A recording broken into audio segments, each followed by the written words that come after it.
Hi friends, Briggs Wallace here. This video is for you if you're interested in learning more about the water element in astrology or the water signs in astrology, which are Cancer, Scorpio, and Pisces. Or if you have a Cancer, Scorpio, and Pisces in your life and you want to understand them a little bit better. So, what are the characteristics of water? Well, water signs are deeply intuitive, sensitive, they can be very spiritual and empathetic, and they can lean towards being a little bit more private and a little bit more secretive than other signs. So in a balanced water sign, it looks like someone who's in touch with their emotions, who doesn't take things too personally, who is comfortable being silent or in solitude, and someone who can drop in deeply and embrace their spirituality. All elements and all signs have the potential to either be in balance or be out of balance, to walk the high road of them or be walking the low road of them.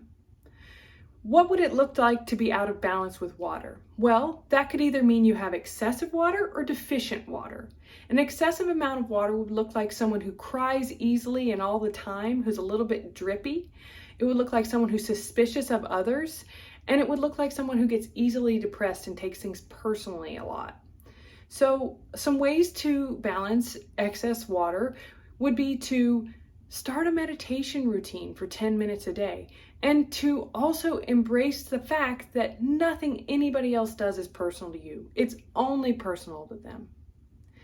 Water in deficiency would look something more like someone who's unwilling to feel their feelings and that has a really hard time crying.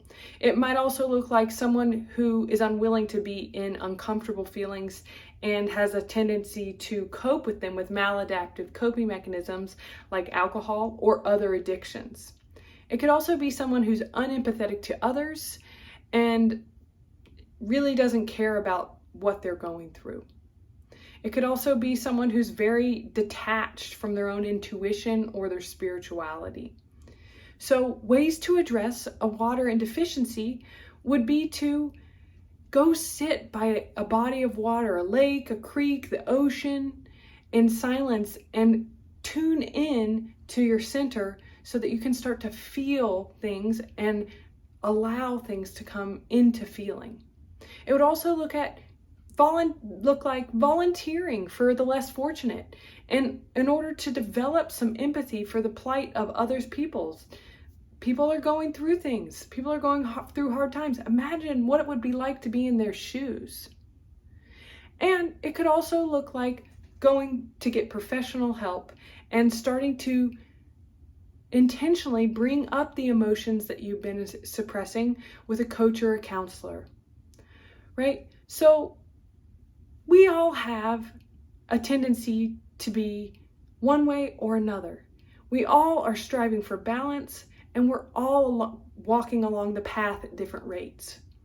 So knowing the elements in your life and knowing them about other people can help you to walk along this journey with compassion and understanding for yourself and for others. How does the water in your chart show up for you? Are you taking the high road, or does something need a little tweaking?